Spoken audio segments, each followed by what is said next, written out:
In this video, I'm going to show you how to enable an option for your customers to review your products after purchase. The first step is go to Store section on the left side menu, then find the section Reviews.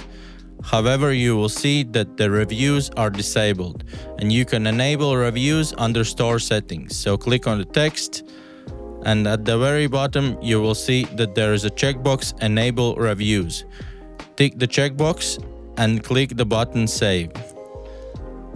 However, there's one more step you can adjust, and if you go to Emails, you will see that there is an option Review Invitation Delay, which basically means how long it takes after the customer receives an invitation to review your products.